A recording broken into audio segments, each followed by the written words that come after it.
திகைத்தல் என்றால் பிரமித்தல். இன்னொரு சொல் மயங்குதல். இந்த வார்த்தை தான் அழகு. மயங்குதல். மதிமயங்கி விட்டான். சீதையை பிரிந்த ராமன் செய்வதறியாமல் புத்தி சுவாதீனம் இழந்து விட்டான்.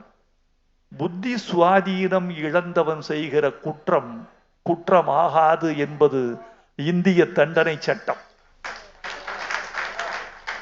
இந்திய தண்டனை சட்டத்தின் 84ஆம் பிரிவு சொல்லுகிறது, புத்தி மாறாட்டத்தால் மதிமயங்கி ஒருவன் ஆற்றுகிற காரியத்தை அவன் குற்றம் என்று அவன் மீது சுமத்த முடியாது என்பது இந்திய தண்டனை சட்டம் சொல்லுகிற செய்தி.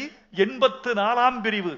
இது கம்பனுக்கு தெரியுமோ தெரியாதோ, சட்டம் தெரியாது, அவனுக்கு சமூகம் தெரியும், உளவியல் தெரியும். இந்த மன்னித்தலில் ராமன் என்ற ஒரு குற்றவாளி முற்றிலும் விடுவிக்கப்படுகிறான். ராமனை மன்னித்து ராமனை மனிதனாக்குகிறான். ராமன் அந்த இடத்தில் மனிதனாகிறான்.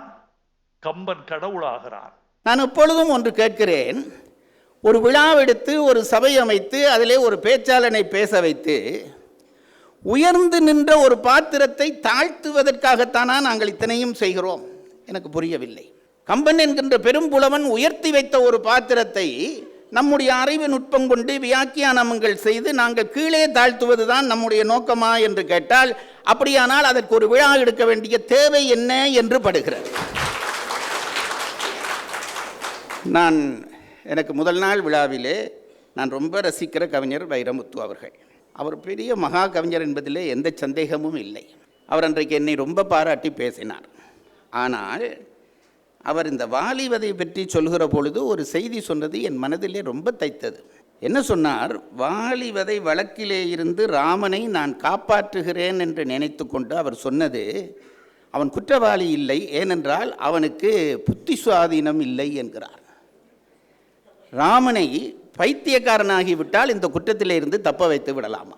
அதற்காக அந்த திகைத்தனன் என்ற வார்த்தைக்கு அகராதியிலே தேடி ஒரு பொருள் சொல்லி ராமன் புத்தி குறைந்தவன், புத்தி சுவாதீனமற்றவன் என்று சொன்ன அந்த வார்த்தையை கேட்ட பொழுது நெஞ்சிலே கொஞ்சம் வலித்தது. தாழ்ந்தவர்களை உயர்த்த வேண்டுமே தவிர உயர்ந்தவர்களை நாம் தாழ்த்தக்கூடாது. அது ரொம்ப முக்கியமானது. இலக்கியங்கள் அதற்காகத்தான் இலக்கியங்கள் பிறக்கின்றன.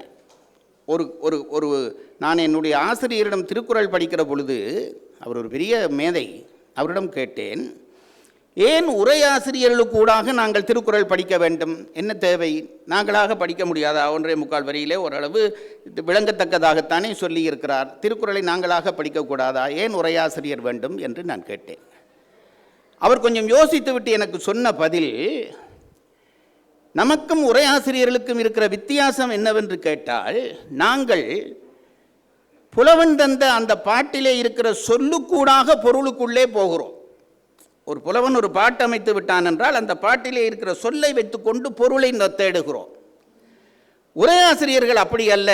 அவர்கள் காவியத்தை பாடிய புலவனுடைய அந்த அறிவு நிலையிலேயே நிற்கிறபடியால் அவர்கள் பொருளுக்குள்ளே இருந்து சொல்லுக்குள்ளே இறங்குவார்கள். அதனாலே சொற்களுக்கான பொருளை அவர்கள் விளங்குகிற பொழுது அது நூலாசிரியனுடைய எண்ணமாக இருக்கும். அது ரொம்ப முக்கியம். ஒரு புலவனுடைய கருத்தை விளங்காமல் நான் அதற்கு வியாக்கியானம் செய்கிறேன் என்பது மிகப்பெரிய தவறு. அதனால்தான் பாரதி சொன்னார், அனிசை காவியம் 1000 கற்கினும் ஆழ்ந்திருக்கும் கவியுளம் காண்கிறார். ரொம்ப படித்து எல்லாம் பாடமாக்கி எனக்கு அதை விட இன்னொன்று பிடித்தது என்று இருக்கிறது. பாரதியே தான் சொன்னான், பதியும் சாத்திரத்து உள்ளுரை காணார் பானை தேனில் அகப்பையை போல்வார்.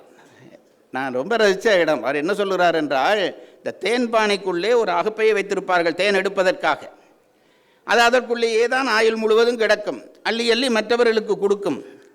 வாங்குறவனுக்கெல்லாம் தேனுடைய சுவை தெரியும். இந்த அகப்பைக்கு சீவிய காலத்திலே தேனுடைய சுவை தெரிய போகிறதில்லை.